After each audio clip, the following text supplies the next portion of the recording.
For 7 years, my wife, Bella, had one obsession: having a son with me. I knew it wasn't about sexism or anything. She just wanted to please her mother and get her hands on the Johnston family's $10 billion inheritance. I was head over heels for her, so I would have done anything she asked. Over those 7 years, just to get a second glance from her, I went through 5 grueling rounds of IVF with her. We had 5 daughters, but it didn't earn me an ounce of her affection. It wasn't until our 6th child, our first son, was born that it all came crashing down. The years of sharing her stress, running around to different doctors, my body just gave out. I had a massive heart attack and almost died on the operating table. And my wife, she was off celebrating with her first love, the one that got away, who had just come back to the country after a divorce. In that moment, my 7-year obsession with her was finally over. I let it go. When I first woke up in the hospital bed, all I felt was pain. An all-consuming, world-ending pain. The searing pain from the incision on my chest made it impossible to focus. I forced myself to calm down. Took a long time before I could feel my arms and legs again. The doctor's words started to filter through in fragments. Massive heart attack, on bypass for half an hour, full body blood transfusion. We issued 3 critical condition notices. It's a medical miracle he survived at all. I thought blankly, what's the difference between this and actually dying? Why was I in such a pathetic state? The sound of a baby crying from a video on a nurse's phone snapped my scattered thoughts back into focus. Oh right, the baby. For Bella's sake, this was our 6th child. I just never thought it would be this dangerous. But it was okay. I vaguely remembered this one was a boy. When we got married, it was after I'd chased her for ages, wearing her down until she agreed. It was all very rushed. We just signed the papers. No wedding. After we confirmed the 6th pregnancy was successful, she had promised me sweetly, if this baby was a boy, she'd give me the big wedding we never had. I had finally made Bella's wish come true. So now it was her turn to make my wish come true. Smiling with anticipation, I turned my head. But the only people by my bedside were Bella's assistant, Brandon, and Mr. Smith, who took care of my daily needs. The warmth that had been spreading through my chest suddenly went cold. I forced a smile and asked, "Where's Bella?" Hearing this, Brandon and Mr. Smith just looked at each other. After a long pause, Mr. Smith couldn't hold it in anymore. His voice trembled as he said, "Ms. Johnston, she went to be with Mr. Brooke. I heard he just divorced his wife overseas and isn't doing so well." Hearing that name, a bone-deep fear washed over me again. My heart skipped a beat. In disbelief, I asked, "I've been out for this long, and Bella hasn't been here once?" Brandon cleared his throat, and Mr. Smith nervously wrung his hands and looked down, saying nothing more. I asked for my phone and shakily called Bella. The first time, she didn't answer. I wouldn't give up and called again. It rang for a long time before she finally picked up. Her voice was dripping with impatience. "Work has been crazy. What is it?" I knew she didn't love me. As long as she didn't flaunt her lovers in my face, I usually looked the other way. She always used that excuse when she was out on dates with them. I just have to swallow the bitterness, pretend I didn't know, and gently remind her to get some rest. But today I couldn't pretend anymore. My voice shook. "Busy with Brooke, are you?" There was a moment of silence on the other end. Then her voice turned cold. "What's with that tone?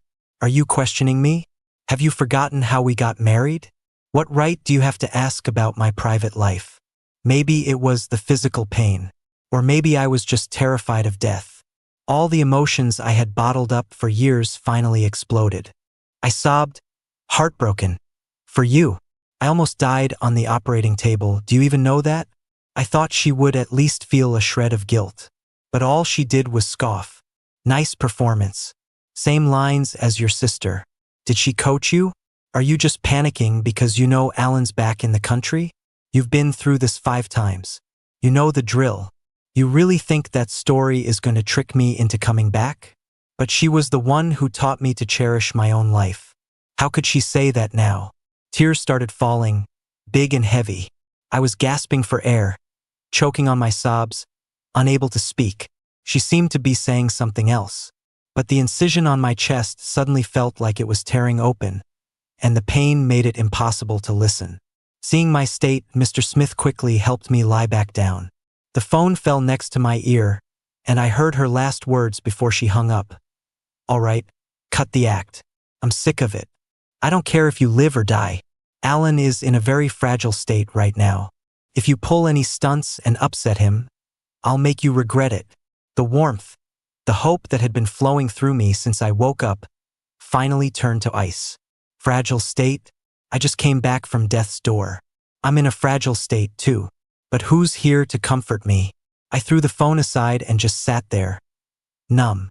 I let the tears fall, soaking the blanket. Mr. Smith looked on, pained, and rushed over to wipe my tears. "Sir, you can't get so worked up right after a major illness. It's bad for your heart." Brandon, afraid I'd lose control, went to get a doctor, who gave me a sedative. The cold liquid slowly entered my veins, and it felt like my whole body was turning cold. A long time later, I remembered something and asked Mr. Smith in a hoarse voice, "Bella said my sister was here during my surgery?" Mr. Smith has been with me for a long time. He knew my sister and I didn't get along. He looked down again, wringing his hands nervously. "Yes, sir. When you had the heart attack, the surgery required a family member's signature, and someone had to pay the bills and handle the paperwork. I'm just an employee. I don't have the authority. At the time, I couldn't reach Ms. Johnston, and the Johnston family elders aren't considered immediate family, so I had no choice but to call Miss Hall." I tilted my head back, staring blankly at the ceiling. My heart ached, but it felt like I'd already cried all my tears. Nothing would come out. In the midst of my sorrow, a bitter, self-mocking thought crossed my mind. We'd known each other for 3 years and been married for 7. The wife I had loved for 10 years was less reliable in a life or death situation than the sister who had hated me for 10 years. Before I met Bella, my life was a total soap opera. Before I was 18, I didn't have a name. I'd been switched at birth by Mark, a driver for the Hall family, and he dumped me in his rural hometown. He took out all his hatred for the rich on me, beating me whenever he felt like it and often locking me in a dark closet. Before I returned to the Hall family, there was hardly an inch of my skin that wasn't bruised or scarred. On my 18th birthday, Mark couldn't resist visiting his biological son, Alan, and that's how the secret came out. I remember that day. I had secretly saved money for years just to buy myself a small birthday cake I had always dreamed of. I wasn't allowed to use the table in the house, not even when Mark wasn't there. So I carefully placed the cake on the floor and made a wish with all my heart. I wished I could go to school. I wished I could get away from Mark. But the moment I opened my eyes, a group of men in black suits carelessly stomped on my cake, crushing it. And just like that, I was identified as the true heir and taken back to the wealthy Hall family in the capital. They even gave me a nice name, Leo Hall. I thought fate was finally smiling on me, that all my suffering was over. But as I tried my best to please everyone, I realized I didn't fit in at all. Even when I did nothing wrong, I had to face the sneers of my sister, Fiona, and the faint disgust in my own parents' eyes. Even though Alan Brooke hadn't been sent to the countryside with Mark, in everyone's eyes, I was still the villain who had stolen all the love that was meant for him. It all got worse when I started school with them. With Alan and Fiona's silent approval, I became the target of nearly everyone in the school. Until I met Bella. In a dark alley, she threw punches, chasing off the guys who were tearing at my clothes. Then she took off her own school jacket and tossed it to me. I just stared at her blankly, breathing in the clean, distinctly girlish scent of her jacket. She laughed at me, shaking out her sore hand as she crouched down. "What's wrong? Cat got your tongue? You don't know how to put on a jacket?" She was so beautiful. I quickly looked away, clutching the jacket. "If you give this to me, it's just going to get dirty and ripped up sooner or later. You should take it back." She tilted her head, confused. "Take it back? This old thing isn't worth much. You go to a prep school, why do you care about something like this? I haven't seen you around before. Who's your family?" Stone-faced, I told her my ridiculous life story. I expected her to burst out laughing, just like everyone else at school who knew. But surprisingly, she didn't. She silently put her jacket on me, grabbed my hand, and marched me right to Fiona. Then, without a word, she punched her right in the face. As Fiona stared back, angry and confused, Bella pulled open my shirt, showing her all the bruises. "Fiona, take a good look at him. Can't you tell who your real brother is?" Fiona was frozen. I could see the shock and disbelief in her eyes, maybe even a hint of guilt. But there was no trace of a sister's love for her brother. After a long silence, she finally turned her head away. "My only brother will always be Alan. If you like this country bumpkin so much, you can have him as your brother." Bella didn't hesitate, grinning back. "Fine by me. At least I'm not blind like some people who pretend they can see. This brother seems to have a lot more of a conscience than the one you're so busy protecting." Back then, I was too slow to catch the hidden meaning in her words. I found out later that her first love was Alan Brooke. She hated Alan for breaking up with her because he wanted to play the field, and she couldn't stand the way Fiona always defended him. So she poured all her kindness onto me, protecting and championing the very person they all despised. I've always cherished my life, but no one had ever protected me like she did. So even when I knew the whole truth, even when I knew she didn't love me at all, I still loved her willingly year after year. But 10 years passed, and time wore her down. She became just as hateful as the people who used to bully me. If that's the case, then I'm done. After I calmed down, I called Fiona.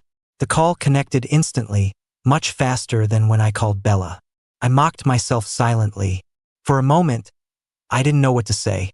That punch from Bella all those years ago must have awakened a tiny spark of sisterly duty in Fiona. She stopped targeting me. She just didn't like seeing me and preferred to ignore me. So after all these years, I still didn't know how to talk to my own sister. I hesitated, but before I could speak, she spoke first. "You're awake?" It was a pointless question, but it betrayed her own uncertainty. I managed a small laugh and went along with it. "Yeah. Thanks for saving my life, sis." Fiona fell silent again. After a moment, she said in that same cold, hard tone, "Don't get the wrong idea.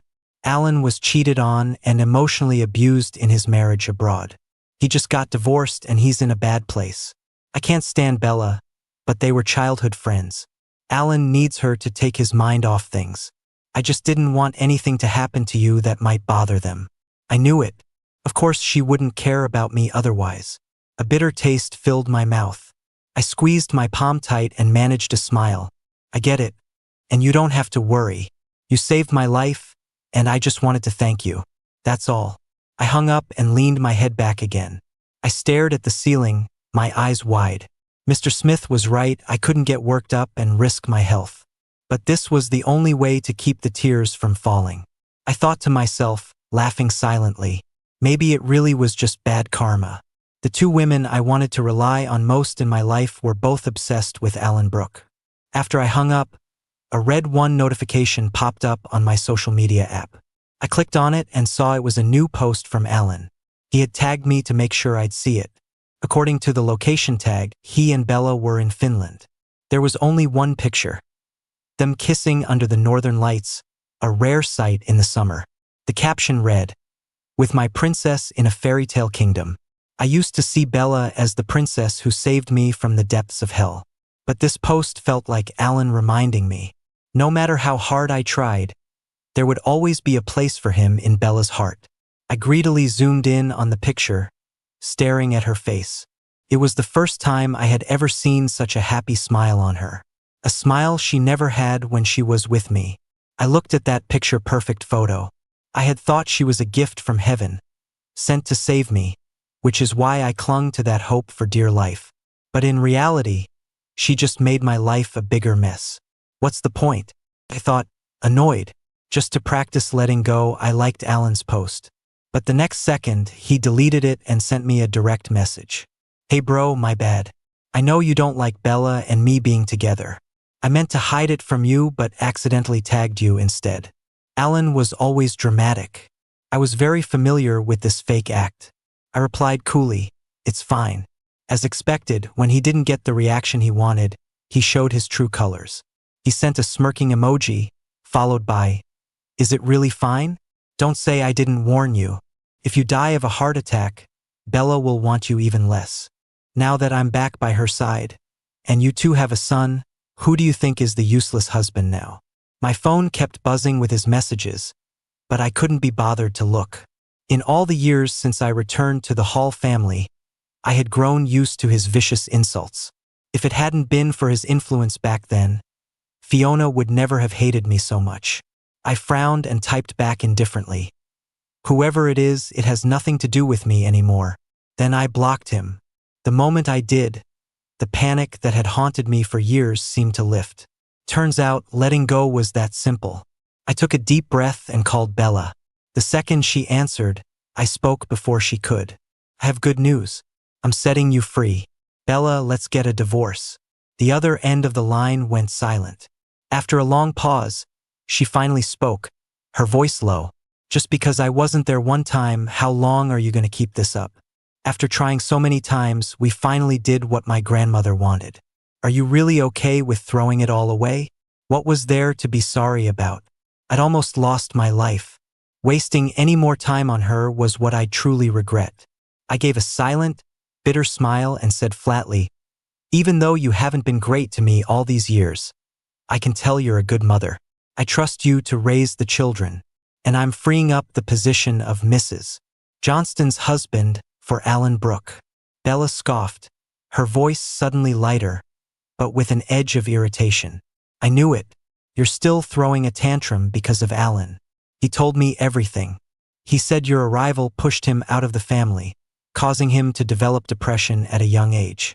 He even said going abroad was your idea. None of that matches what you told me.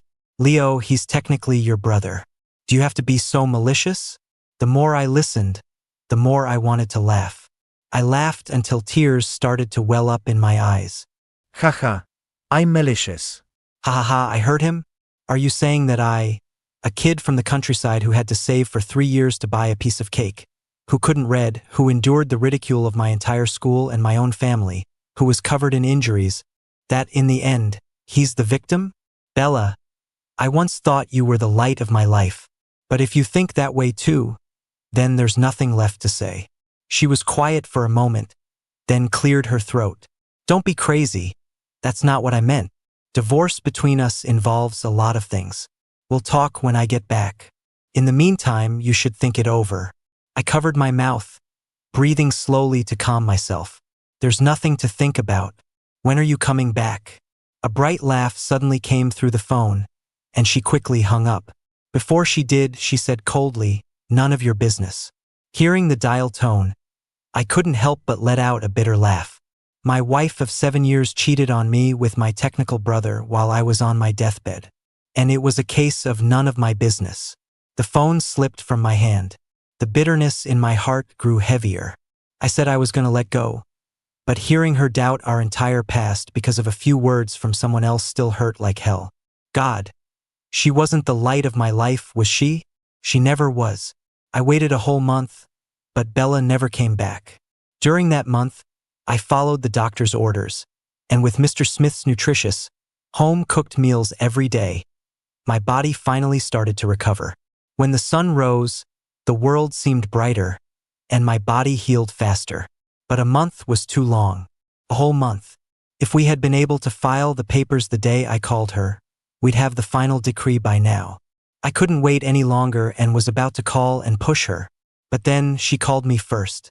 As soon as I answered, Bella yelled, "Where have you been? Why aren't you home yet? You dump 5 daughters on the nanny and leave your newborn son at the old family house? Is that your idea of being a responsible father?" I held the phone away from my ear, waiting for her to finish before I said patiently, "I'm in the hospital. I've told you that many times." She paused, her tone a little strange. "It was just a minor heart procedure, wasn't it? What's the big deal? How long are you going to hide out in the hospital?"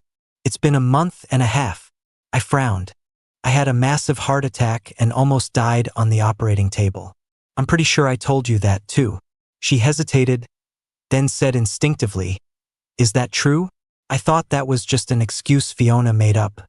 I had completely lost my patience and sneered, "If you're not going to believe me, why even ask?" I was about to hang up when her assistant Brandon's voice came through the line. "It's true, Ms. Johnston. The day of the surgery, Mr. Smith couldn't reach you, so he contacted me. By the time I got to the hospital, they had already issued the second critical condition notice. The doctors said he might not make it. Do you know what a heart-lung bypass is? It's when they stop the heart and use an external machine to do its job. They said they stopped his heart. He was basically dead for half an hour." "Shut up," Bella snapped, cutting him off. Brandon, unable to bear it, had already trailed off. I, on the other hand, was listening with great interest. It was terrifying, but surviving a near-death experience really makes you appreciate life. In the grand scheme of things, nothing matters besides life and death. Bella was silent for so long that if I hadn't heard her heavy breathing, I would have thought she'd forgotten to hang up. Finally, she spoke, her voice hoarse. "I'm sorry, I thought, how are you now? Does it still hurt?" I leaned back on a bench downstairs, looking up at the blue sky, and smiled faintly. If you had asked me that a month ago when I first called you, I might have whined a little and said, "I'm used to it, it doesn't hurt." But now I don't feel anything anymore. Not in my body, not in my heart. I don't know if she heard me. All she said was, "So is this why you want to divorce me?" I just said MHM and didn't say anything else. Bella took a deep breath and said slowly, "Okay, this was my fault. I agree to the divorce. Don't worry, I'll give you a fair settlement. But the kids," I cut her off flatly. "I told you you can have them all. I only went through all this with you time and time again to make your wish come true. I don't want to see your kids in my life anymore. It's annoying." She was stunned, then almost laughed in anger. "What? They have your blood in them too. Aren't they your kids? As a father, how can you say something so heartless?" I sneered.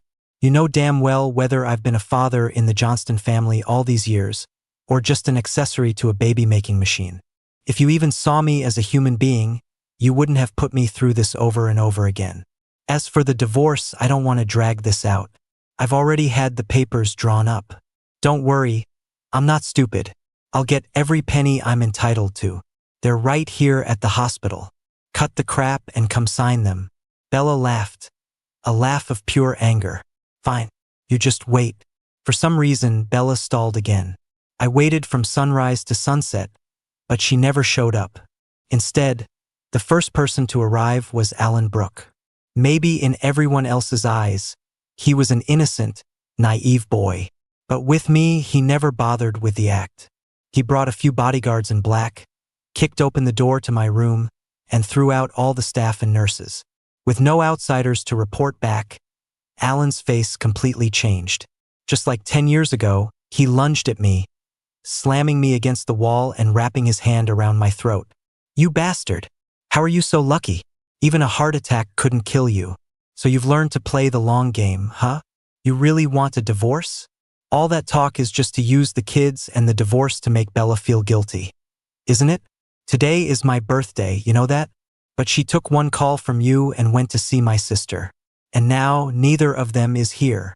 10 years ago, you showed up and took everything from me, and now you're doing it again. But it's my birthday. What gives you the right to ruin my birthday?" His face was contorted with rage as he used all his strength to pin me down, looking genuinely unhinged. As the pain and suffocation set in, my survival instincts kicked in, and my mind became surprisingly clear. To deal with a psycho, you have to fight like a psycho. I looked him straight in the eye and gently grabbed his wrist. I tried to sound as calm as possible. "Go on, then. If you're so mad, just kill me. Even if your bodyguards kicked everyone out, they know you were here. If I die right now, you'll be the prime suspect. And all that love and protection they feel for you will turn into guilt over me. Forever. They will hate you for the rest of their lives." Alan's eyes flickered, and his grip loosened instantly. I was about to push him away when the door was kicked open again. It was Bella. She froze, then yanked Alan off me, screaming, "What are you doing?" I could finally breathe again. I coughed violently, the taste of blood filling my throat. When I looked up, Alan's expression had completely changed. With tears glistening in his eyes, he smiled tragically. Bella, it's my birthday today. Did you forget? I didn't want to hurt him. It's just, you promised you'd spend the day with me, but then you disappeared after one phone call. I was just so scared. So scared. He muttered a few more things, his eyes vacant, then suddenly grabbed his head. Ah, don't hit me. Help. Bella. My head hurts so much. Bella's face was grim. She had started to walk toward me, but at his words, she stopped. Her expression softened, and she sighed. It's okay, Alan. Calm down. I'm here. Don't think about those things. You know you can't get too emotional. I watched the whole scene, a cold smile on my face. Alan's acting was incredible. It was a shame he wasn't in Hollywood. He was the one who had almost killed me, and now he was the one crying and winning her sympathy. Wiping his tears, Alan suddenly broke free from Bella and sobbed. It's my fault. I'm the one who stole 18 years of his life. I'm the one who messed up his marriage. I'll give it all back to him. He shook off Bella's hand and ran out of the room with red, swollen eyes. Bella instinctively took a few steps after him, then stopped, as if remembering something. She rubbed her temples wearily and said to me, "Don't mind him. Alan was really traumatized by his last marriage. He was doing a little better after our trip, but today, he's probably just in a bad mood."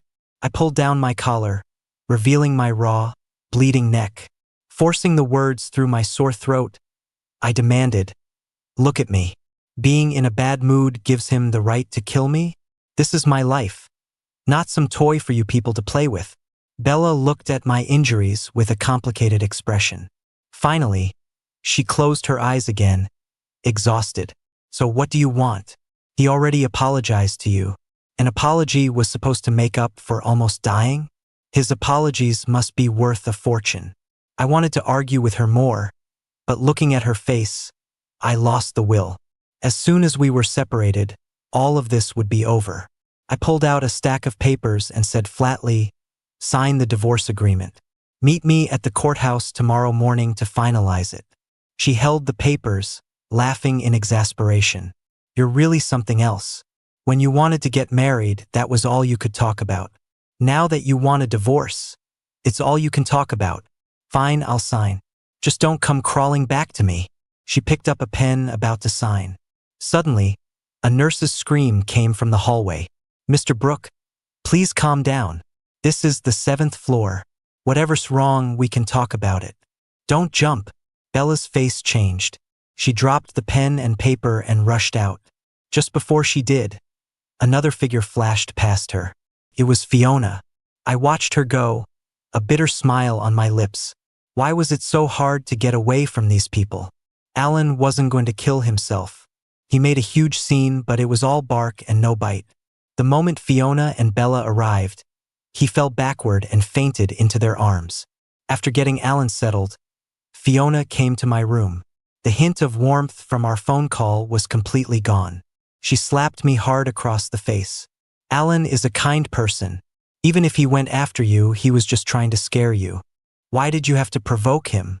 If I had known you were such an ungrateful bastard, I never would have signed those papers outside the operating room, and I certainly wouldn't have paid to save you." I gave a bitter laugh, about to argue back, but Bella frowned and pulled her away, instinctively retorting, "That's enough. They're both your brothers now. Alan is safe, isn't he? Why are you being so nasty?" Seeing her only made Fiona angrier. "So you admit they're both my brothers? The one in this hospital bed is your husband. So why are you always stringing Alan along? Are there not enough men in the world? Do you have to mess with my family?" Bella and my sister never got along, and she wasn't about to back down now. "Leo is my husband, yes, but Alan and I grew up together. He was hurting, he needed me. Was I supposed to say no?" They argued more and more fiercely, and it looked like they were about to start throwing punches again. I didn't care what they did to each other, but I didn't want them wrecking my hospital room. I forced my voice out through my sore throat, yelling, "Enough!" At the sound of my voice, Fiona froze. She finally noticed the injury on my neck and looked shocked. "You?" I had no interest in dealing with her. I turned to Bella. Sign the divorce papers. I'll be waiting for you at the courthouse at 9 a.m. tomorrow. After you sign, if you two want to keep fighting, get the hell out and fight all you want." The next morning, I finally got my wish and went to the courthouse. We got through the process smoothly.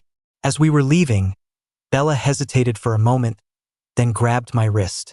"Alan was triggered yesterday, and it was ultimately because of you. My sister and I are throwing him a belated birthday party today. You should come too." As an apology, I smiled, feeling good. Sure, I knew about this party. Even if she hadn't told me I was going to go. The truth is, I had kept the evidence of Alan bullying me in high school all these years. Countless times, when people around me were judging him versus me, I wanted to pull out that evidence and show them what their innocent boy was really like. But I was always too much of a coward, too used to putting up with it. And because I loved Bella so much, I couldn't bear to shatter her image of her perfect first love. So, I never showed anyone. But the hatred was always there, inside me. Now that I've let go of the past, I don't have to put up with anything anymore. I took the invitation from Bella and didn't bother changing. I went to the party in my hospital gown. I knew I'd stand out at a place like this. People looked at me with scorn. My own parents kept their distance. Only Alan, the master actor, saw me and immediately started playing the victim, his eyes red. I know he doesn't like me. He doesn't want me back in the Hall family. I can apologize to him. But today isn't just a make-up birthday party. It's also the welcome home party Mom and Dad threw for me. For him to show up dressed like this, isn't he just trying to humiliate me? Bella frowned at me. "You've been a stay-at-home dad for years. Have you forgotten all your manners? This is a major breach of etiquette at such an important event. It's completely out of line." I faced them all calmly and smiled. "You think this is out of line? The worst is yet to come." The screen in the center of the hall, which had been showing a photo of Alan, suddenly went black, flickering as if it had malfunctioned. Then, a younger, more boyish voice, Alan's from when he was 18, blared from the speakers. "Is the camera on? Did you guys get that bastard's clothes off yet?" Alan's face went pale. He was about to stop it, but I stepped forward and grabbed his arm. "Keep watching. Isn't this your favorite video?" The camera angle shifted, pulling back a bit. A high school-aged Alan, in his school uniform, had his foot on my face, flashing a peace sign at the camera. The camera panned down.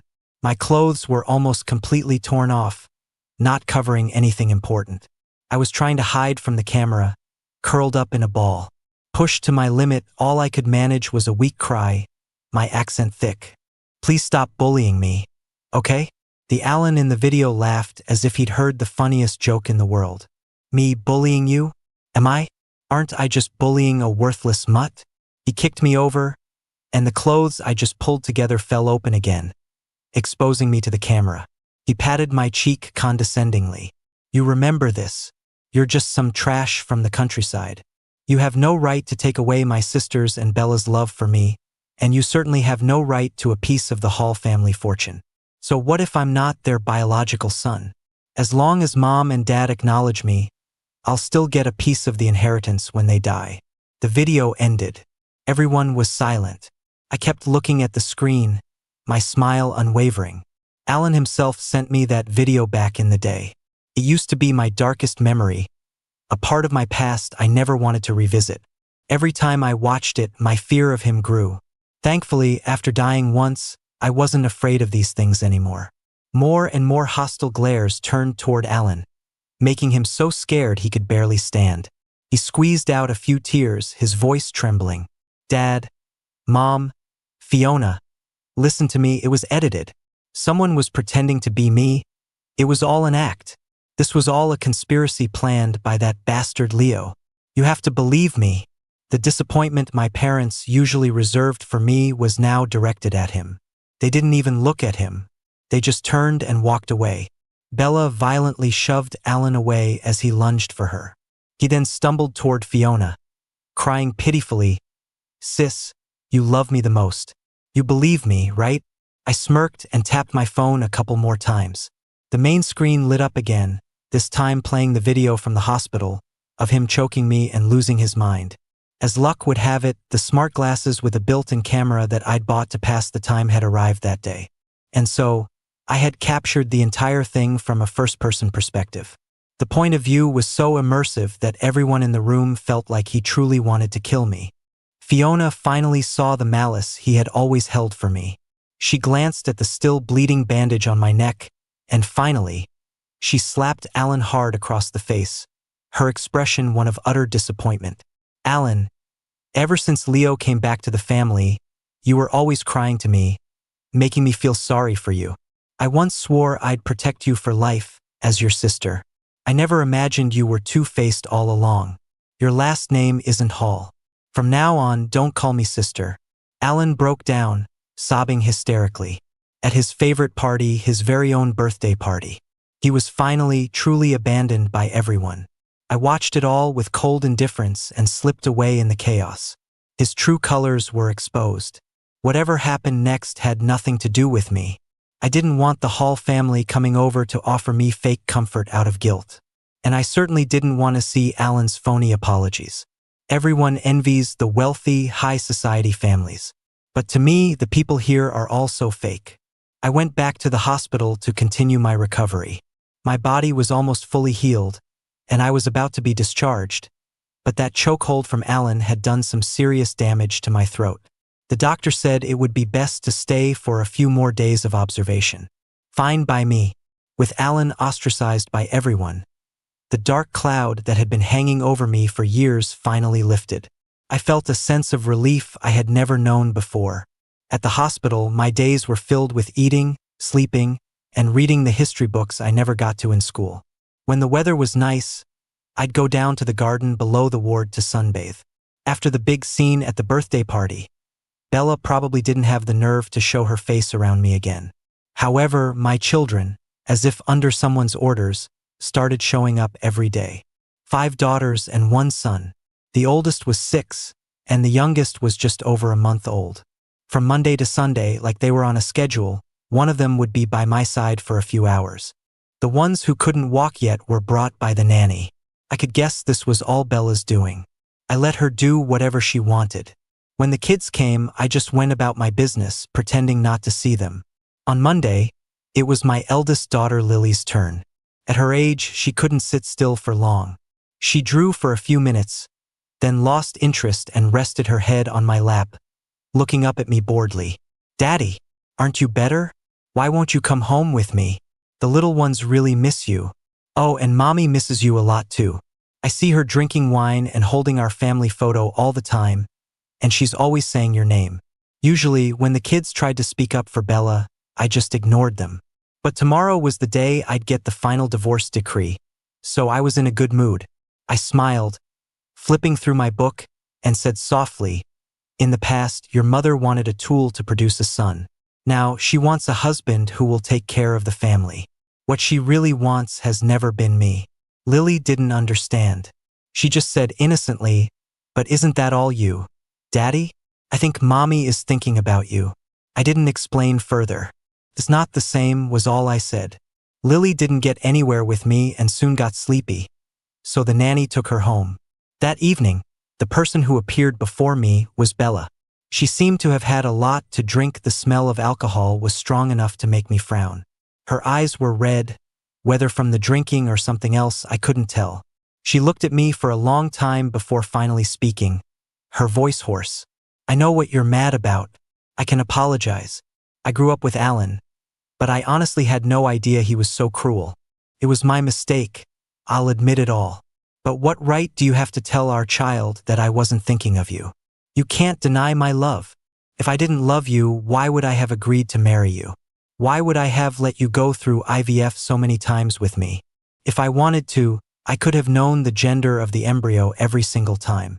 But because they were the result of our love, I didn't want to screen them." She took a deep breath, looking straight into my eyes.